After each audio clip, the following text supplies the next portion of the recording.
Hello and welcome to fourth episode of Knee Pain Relief Series. I am doctor Varun वासेल और आज हम इस video में बात करेंगे नी की सबसे कॉमन इंजरी ACL इंजरी के बारे में। ACL का मतलब है एंटीरियर क्रूशिएट लिगामेंट और ये नी का सबसे ज़्यादा कॉमन इंजर्ड होने वाला पार्ट है हमारा ACL लिगामेंट और इसका टीयर होना बहुत कॉमन होता है और इसीलिए इसके मैं 3 एपिसोड बनाऊंगा। इस एपिसोड में हम देखेंगे ACL लिगामेंट होता क्या है, कहाँ से टीयर होता है और उसकी ग्रेड्स ऑफ टीयर कौन कौन से होते हैं, क्योंकि ये ग्रेड्स जानना बहुत ज़रूरी होता है। इसी पे हमारा सारा ट्रीटमेंट बेस्ड होता है। ग्रेड 1, 2, 3 इसके कौन से होंगे वो हम इस वीडियो में देखेंगे और सेकेंड एपिसोड इसका आएगा जिसमें मैं आपको बताऊँगा कि ग्रेड 1 में जो एक्सरसाइज करनी है, यानी कि बिना सर्जरी के जो ट्रीटमेंट होना है उसकी एक्सरसाइज, और उसके बाद थर्ड एपिसोड में आएगा डे वाइज ट्रीटमेंट आएगा कि जैसे किसी ने अगर अपना नी की ACL रिकंस्ट्रक्शन करवाई है, सर्जरी करवाई है, उसके बाद डे वाइज प्रोटोकॉल एक्सरसाइज का क्या होना चाहिए उसके बारे में देखेंगे। तो ये तीनों एपिसोड बहुत ज़्यादा ध्यान से देखने वाले हैं, स्पेशली सभी पेशेंट्स के लिए और स्टूडेंट्स के लिए भी, क्योंकि पेशेंट्स को ये पता होना चाहिए कि कौन से ग्रेड में कौन सा ट्रीटमेंट किया जाता है। तो आइए इस वीडियो को लास्ट तक ज़रूर देखिए, क्योंकि इसमें आपको अब ग्रेडिंग पता लगेगी कि नी के ACL लिगामेंट सबको पता तो है, ACL इंजरी हुई है, ACL इंजरी हुई है, सबको ये पता बिल्कुल नहीं होता कि कौन से ग्रेड में कैसा ट्रीटमेंट चाहिए। तो आज आपको इस वीडियो में यही देखने को मिलेगा। तो चलिए वीडियो को शुरू करते हैं। तो चलिए अब देखते हैं कि ACL लिगामेंट होता कहाँ पे है। ये हमारा नी जॉइंट है, जो कि ये फीमर बोन है और ये टिबिया बोन है। पटेला के इसमें कोई रोल नहीं होता। अब देखते हैं क्या करते हैं ये। अब ये हमारा जो ACL लिगामेंट है वो होता है, ये हमारा एंटीरियर टिबियल स्पाइन जो है यहाँ से शुरू होके, अब ये हमारा देखिए ACL लिगामेंट, इसके 2 बैंड्स होते हैं। तो ये एंटीरियर टिबियल स्पाइन यहाँ से शुरू होके पीछे की ओर, ये है हमारा फीमर। अब इस तरह से हम देखते हैं पीछे की ओर ये लेटरल कॉन्डाइल होता है, जो उसको हम बाहर वाला कॉन्डाइल यानी कि आउटर कॉन्डाइल। अब पीछे से ये ऊपर की ओर और पीछे की ओर जाता हुआ इस तरह से इस लेटरल कॉन्डाइल की तरफ इसके मीडियल साइड यानी कि अंदर वाली साइड पे जाके अटैच होता है। तो ये है हमारा ACL लिगामेंट की अटैचमेंट। अब देखिए फिर से देखते हैं इसमें, ये गया हमारा यहाँ से एंटीरियर टिबियल स्पाइन से पोस्टीरियरली और सुपीरियरली मतलब होता है ऊपर की ओर, मतलब यहाँ से ऊपर की ओर जा रहा है फीमर की तरफ, और पोस्टीरियरली मतलब पीछे की ओर, और पीछे जाके अटैच हो जाता है हमारा फीमर के लेटरल कॉन्डाइल के मीडियल साइड। मीडियल मतलब अंदर वाली साइड। तो इस तरह से इसकी अटैचमेंट होती है ACL लिगामेंट की। अब मैं ये 2 बैंड इसलिए पकड़ के बैठा हूँ क्योंकि इसमें ACL लिगामेंट में 2 बैंड होते हैं। एक होता है एंटीरो मीडियल बैंड और एक होता है पोस्टीरो लेटरल बैंड।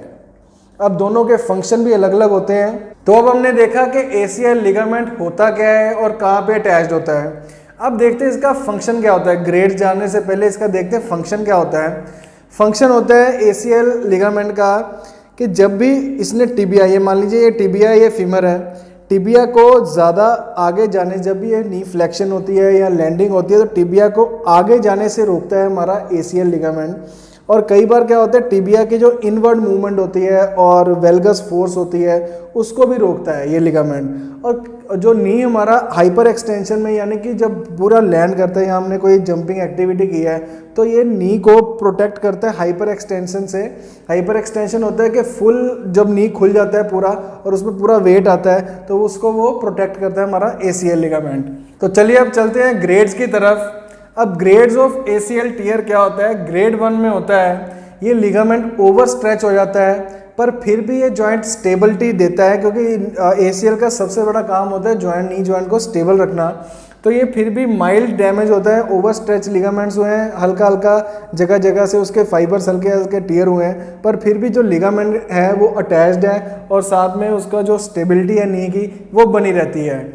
अब सेकंड ग्रेड 2 में क्या आता है, पार्शियल टीयर होता है और जो जॉइंट स्टेबिलिटी होती है वो लूज होनी शुरू हो जाती है। पार्शियल टीयर क्या होता है, मान लीजिए जो लिगामेंट है वो इस तरह से है और उसके कुछ फाइबर एक तरफ से टूट जाते हैं, ब्रेक हो जाते हैं, उसको हम पार्शियल टियर बोलते हैं। अब पार्शियल टियर में एक तो जॉइंट स्टेबिलिटी लूज हो जाती है और इसमें पेन भी काफ़ी होता है पेशेंट को। ग्रेड 3 होता है कंप्लीट टियर ऑफ लिगामेंट। इसमें क्या होता है, दोनों पीस जो होते हैं वो बिल्कुल स्प्लिट हो जाते हैं, 2 पीस में कन्वर्ट हो जाता है हमारा लिगामेंट, और इसमें जो जॉइंट स्टेबिलिटी होती है वो बिल्कुल लूज हो जाती है। और ग्रेड 3 सबसे बड़ा जो इसका सर्जरी के लिए ये जाता है तो ग्रेड 3 होता है, क्योंकि इसमें कभी भी हमें रिकवरी नहीं मिल सकती, क्योंकि दोनों पीस बिल्कुल अलग है और उसकी रिकवरी के कोई चांस नहीं है कंजर्वेटिवली, तो इसके लिए सर्जरी मस्ट होती है।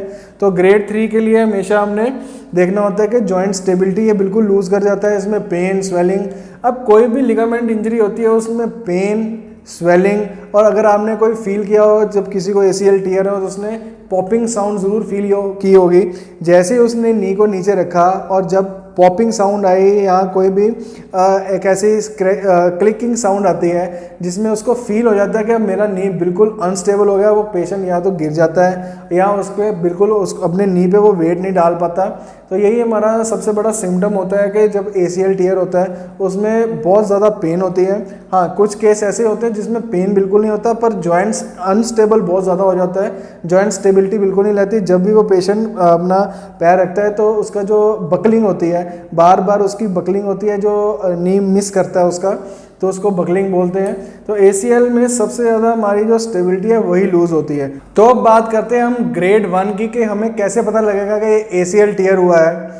तो इसमें ग्रेड 1 में मैं इसलिए बता रहा हूँ क्योंकि ग्रेड 2 और 3 में हमेशा हमें MRI की ज़रूरत पड़ती है, फिर भी हमें एक जो फिजिकल एग्जामिनेशन है वो करना पड़ता है। तो ग्रेड 1 से शुरू करते हैं और ग्रेड 2, 3 का जो मैं ट्रीटमेंट पहले बताया था कि मैं आने वाले वीडियोज़ में उसके आने वाले एपिसोड्स में बताऊँगा। तो ग्रेड 1 में जब हमारा ओवर स्ट्रेच और माइल्ड डैमेज होता है तो हमने सबसे पहले करना है लैकमैन्स टेस्ट। इसको लैशमैन्स भी बोलते हैं, कुछ लॉकमैन्स भी बोलते हैं, तो लैकमैन्स टेस्ट इसको बोला जाता है। और एक होता है एंटीरियर ड्रॉट टेस्ट। लैकमैन्स टेस्ट जो होता है ये हमेशा थोड़ा ज़्यादा सेंसिटिव टेस्ट है, तो ये ज़्यादा अच्छे से हमें बता सकते हैं हमारा ACL इंजरी के बारे में। एक एंटीरियर ड्रॉट टेस्ट होता है और MRI इसके लिए होती है क्योंकि एक्सरे में कभी भी लिगामेंट इंजरी हमें नहीं पता लगती, इसके लिए हमें MRI करवाना पड़ता है कि कौन सा ग्रेड है।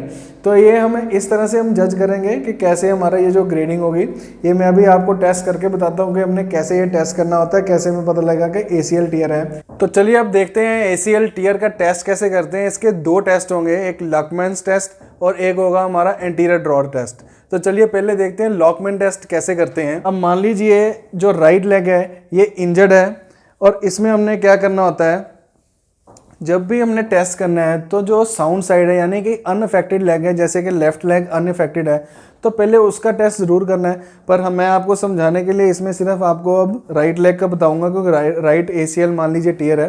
तो इसमें क्या करना है, 20 to 30 डिग्री नी को फोल्ड करके इस तरह से हमने इसको हैमस्ट्रिंग को कवर अप कर लेना है, यानी कि हैमस्ट्रिंग के लिए इस तरह से इसको प्रोटेक्ट कर लेना है ताकि हैमस्ट्रिंग का एक्शन बिल्कुल ना आए।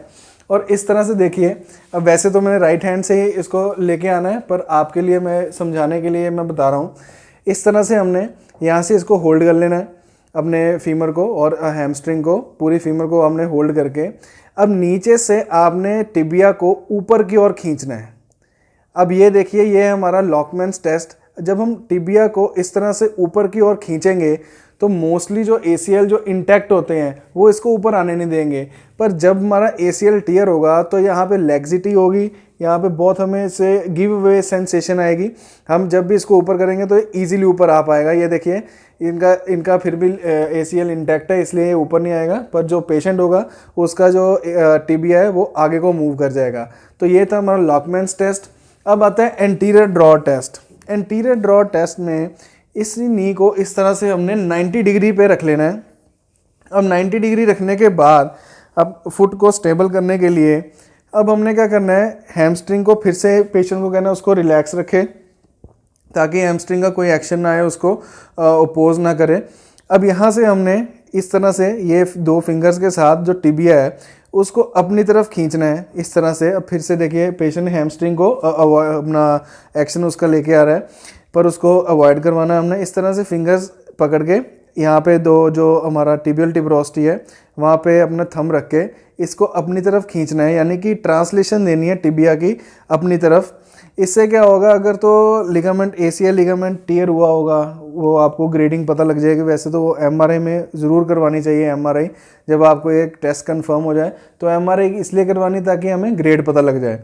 अब इस तरह से इसको पकड़ के अपनी तरफ पुल कर लेना है।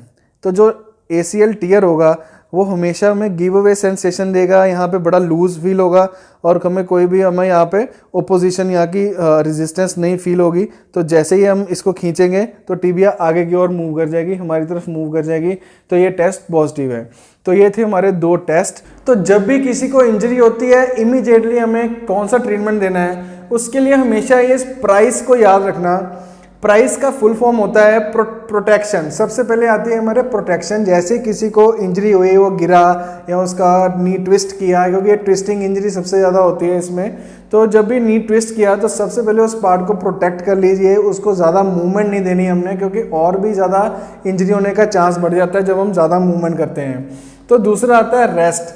जब भी ऐसी इंजरी हो कभी भी हमें ज़्यादा वॉकिंग नहीं करना, उस पार्ट को हमेशा रेस्ट पे रखना है। और उस सबसे पहले काम करना है हमने आइसिंग। इन तीनों में से सबसे पहले काम हमने आइसिंग करना है। आइसिंग हमेशा 10 से 12 मिनट तक करें और हर 3-4 घंटे बाद उसको करते जाएं, ताकि जो इन्फ्लेमेशन हुई है उसको कंट्रोल किया जा सके, पेन और स्वेलिंग को कम किया जा सके। तो आइसिंग हमेशा करनी है, कभी भी हीटिंग नहीं देना इमीडिएटली। 48 आवर्स तक तो हमें आइसिंग पक्का करनी करनी है। सी से आता है हमारा कंप्रेशन। कोई भी उसको ब्रेस दे दीजिए ताकि उसकी जो नी की इमोबिलाइजर जब हम बोलते हैं नी का, तो उसको नी के प्रोटेक्शन के लिए उसको कंप्रेशन के लिए नी कैप या ब्रेस दे दीजिए ताकि उसकी नी की मूवमेंट ना हो और इंजरी बढ़े नहीं। और ई का मतलब होता है एलिवेशन, क्योंकि जब स्वेलिंग होगी तो पैर में भी स्वेलिंग जा सकती है। अगर ग्रेविटी डिपेंडेंट पोजीशन आती है तो ऐसे पेशेंट को बैठना नहीं चाहिए, उसको 2 या 3 पिलो के ऊपर अपनी लेग रखनी चाहिए ताकि उसको प्रॉपर रेस्ट मिले, उसकी स्वेलिंग कम हो। तो ये जो प्राइस है ये हर लिगामेंट इंजरी पे आपने ये अप्लाई करना ही करना है। इसे हम क्या करते हैं, शुरू में जो ऐसी फर्स्ट एड देने से हमारा जो रिकवरी है वो फास्ट हो जाती है और ये ज़्यादा अच्छे रिजल्ट्स लेके आती है। तो ACL इंजरी के फर्स्ट पार्ट में आपने ACL लिगामेंट को समझा, उसके फंक्शनिंग देखी और उसके ग्रेड्स देखे इंजरी के कौन कौन से होते हैं, और ग्रेड 1 का फर्स्ट एड ट्रीटमेंट देखा। तो इसी तरह हम आगे आने वाले एपिसोड्स में यानी कि पार्ट 2 और पार्ट 3 में आपको जैसे मैंने बताया था ACL के बाकी जैसे कौन सी रिहेबिलिटेशन करनी है, अगर उसकी सर्जरी हुई तो उसके बाद कौन सी एक्सरसाइज करनी है, तो आगे आने वाले पार्ट्स में हम वो देखेंगे। तो पार्ट B में अब आप देखेंगे कि हमें कौन कौन सी एक्सरसाइज करनी है। अगर ग्रेड 1 और 2 पार्शियल टीयर है हमारा ACL इंजरी का, तो उसमें हम कौन सी एक्सरसाइज करके रिकवर कर सकते हैं। तो अगर आपको कोई डाउट है या आपको कोई क्वेरी है तो नीचे लिखे जो नंबर पे जो फ्लैश हो रहा है उस पे जाके आप हमें फ़ोन कंसल्टेशन कर सकते हैं। इसका एक छोटा सा प्रोसीजर फीस होती है इसकी, इससे आप मेरे से 1-to-1 कंसल्टेशन कर सकते हैं और इसको आपको सारा इसकी जो भी इसकी एक्सरसाइज है वो भेज दी जाती हैं कि कैसे आप इसका ट्रीटमेंट कर सकते हैं। तो इस नंबर पे आप जाके फ़ोन कंसल्टेशन के लिए अप्लाई कर सकते हैं, अपॉइंटमेंट ले सकते हैं। तो इस वीडियो को ज़्यादा से ज़्यादा लाइक कीजिए और इसके तीनों पार्ट्स ACL इंजरी के ज़रूर देखिए और पार्ट वाइज देखिए ताकि आपको भी समझ लगे कि कहाँ से ये शुरू हुआ था, क्योंकि मैं हमेशा पार्ट वाइज आपको इसलिए समझाता हूँ ताकि आप शुरू से जान सकेंगे होता क्या है, ताकि आप ग्रेडिंग क्या होती है और कैसे इसका ट्रीटमेंट किया जा सकता है। तो इस वीडियो को ज़्यादा से ज़्यादा लाइक कर दीजिए, शेयर कर दीजिए और साथ ही साथ हमारा चैनल सब्सक्राइब जरूर कर लीजिए, क्योंकि इसका नी पेन रिलीफ सीरीज़ का एक भी वीडियो मिस करने वाला बिल्कुल नहीं है। Have a nice day, take care of yourself.